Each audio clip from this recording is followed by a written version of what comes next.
and welcome to Tarot Without Suckers.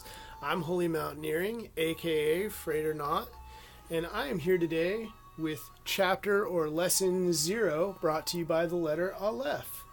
So if you have not seen my 15-minute introduction video, please go watch it. I know that it's a little rambly in some parts, but I bet you this video is going to be too.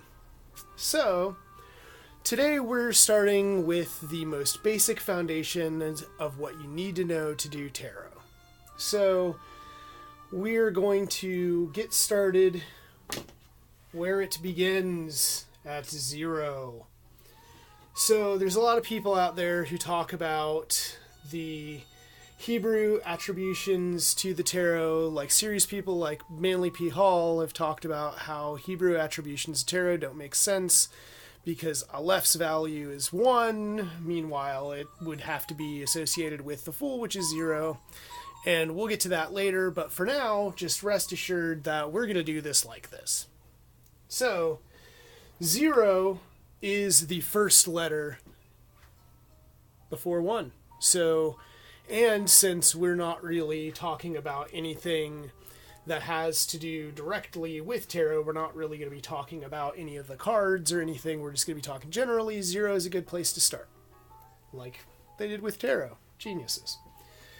So, on chapter 0, we're going to be talking a little bit about 1s and 2s and 3s. These are going to come up a lot in these lessons. The shapes, the geometry behind numbers is going to come up a little bit. So we're going to start real slow.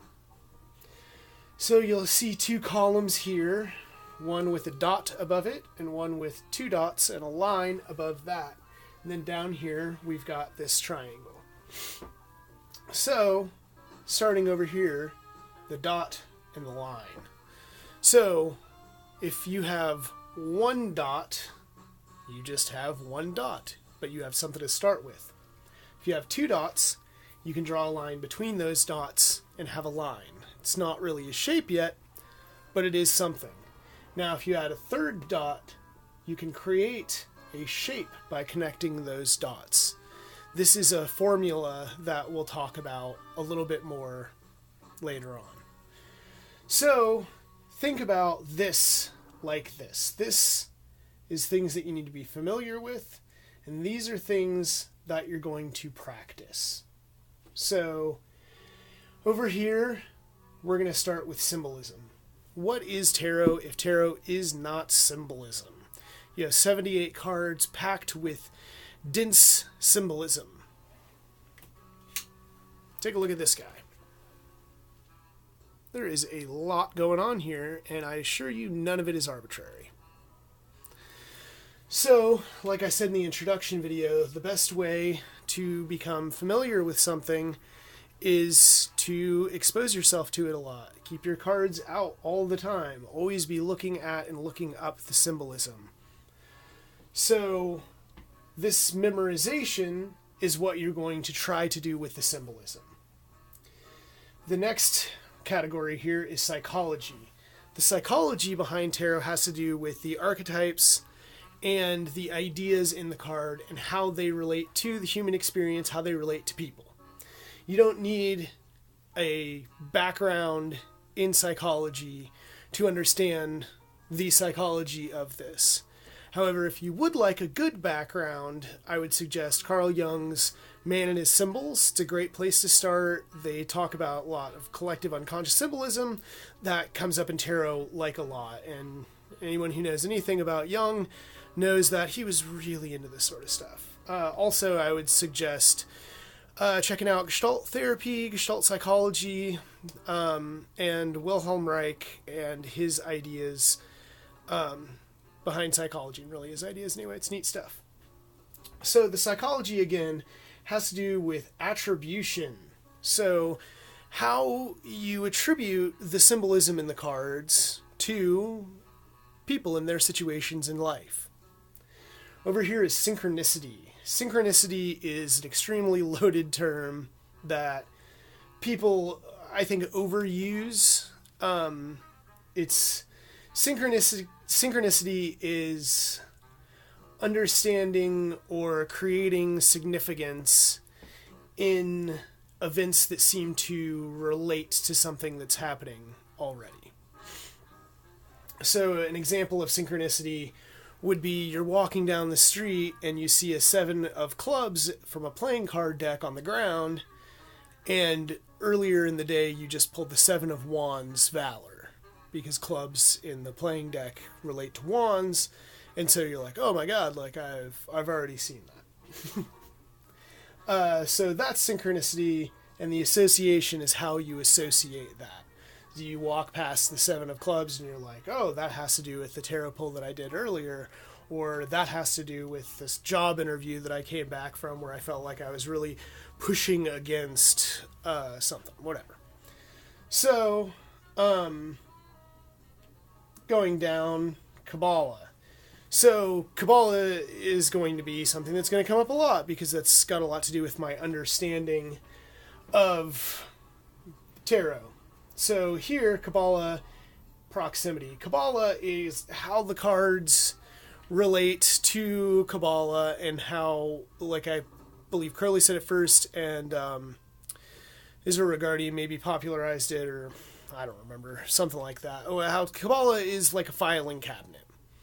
So things go in certain places, and when you get familiar with the filing system, you start naturally putting things in places, which has to do with proximity or location.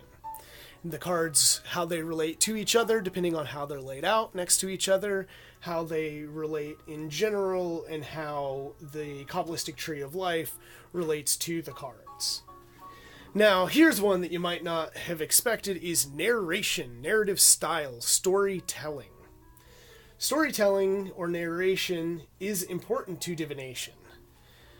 Being able to take a bunch of symbols, synchronicity, the psychology, and these complex Kabbalistic ideas, being able to take all of these things that you are seeing and feeling and tasting, touching, whatever, taking all these things and being able to spin them into a story that people can understand is very important.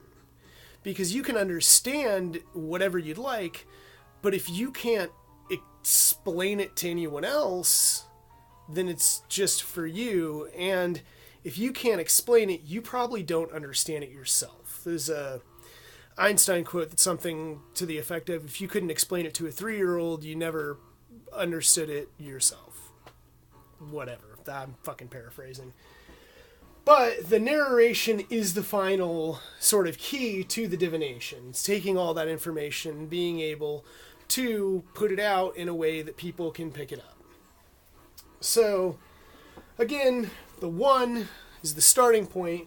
The 2 is where now you're going somewhere, like Keter is the starting point, so to speak, and Hakma is taking you away. It's starting to create. And then this, moving through these things, is going to create this shape, this foundation to your practice. This familiarity, practice. Now, a lot of people have a lot of different ways to memorize things. I fucking love flashcards, and to a certain extent, tarot is just Kabbalistic flashcards. So, memorization is just familiarity. Just always look at them, pull at least one card a day to meditate on, spread the cards out, pick them up, fucking look at them, lick them, whatever. Look up the attributions are important in an early stage to look at what has been said about them, specifically by who created them, or by people who have a lot of experience in non-bullshit ways of doing this. And just opening yourself up to synchronicity, because when you start doing this, you'll start having a lot of synchronicities with tarot happen, which is arguably because you're paying attention to it. Kabbalah, just start to get yourself familiar with Kabbalah. There's a lot of good resources on Kabbalah. Book-wise, I would always suggest Lon Milo DuQuette's Chicken Kabbalah, Israel Regardie, and the Cicero's workbook edition to the Garden of Pomegranates is a great place to start. There's a lot of good ways to start. Narration, I'm not really sure where to tell people to start with narration. Besides, look at the stories that you like hearing. Look at stories that are popular and consider how and why those are popular and why people can relate to them. Sort of just, like the stories that you tell your friends, which ones of those stories are popular, or who asks to hear something. This is just familiarizing yourself with, like, how to talk to people about things in a way that they understand, even though they don't understand the topic. I don't know if that makes sense. So, yeah. I would say that the next step from here is just study. You're going to come back to these things constantly. This is not even the foundation, but the beginning points of a foundation. This is the bedrock to your foundation.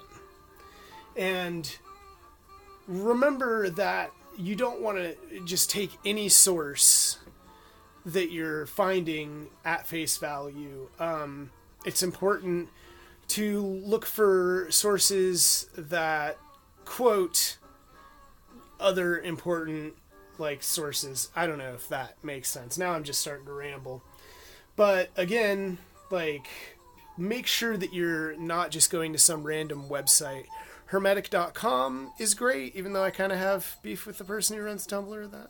Hermetic.com is a great resource. Sacred-Texts is a great resource. There's a lot of PDFs and a lot of books out there that you can find on these subjects if you want to get more familiar. And again, not to ramble and go back, like, what makes you not a sucker is the amount of work that you put into this. The more familiar that you become, the more you memorize these things, the more that the system is going to start to make sense to you. Consider that you're like trying to learn a new language here. So the more that you sort of conversationally try to bring this language into things, the more you're going to understand it. Eventually, you're going... If you really stick with this, eventually you're going to look at a situation or a position that you're in, and you're going to be like, damn, that's some real Six of Swords stuff. Or like, wow, this is an Eon situation.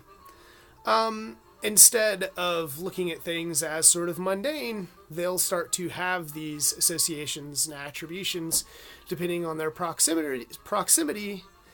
And then you can sort of read into things a lot more, and you can read into the tarot a lot more by starting to pick up on these things. So, thanks. I hope this video wasn't too rambly. Please like and follow me, subscribe rather, on YouTube. Please check out my Patreon, which is Holy Mountaineering. That's just patreon.com/Holy Mountaineering. Yeah, thank you a lot for coming out. And if you have any questions, comments, concerns, criticisms, Kabbalistic queries, please let me know in the comments or send me a message. Thanks a lot. And I will be back with the second part of Chapter 0. Thank you.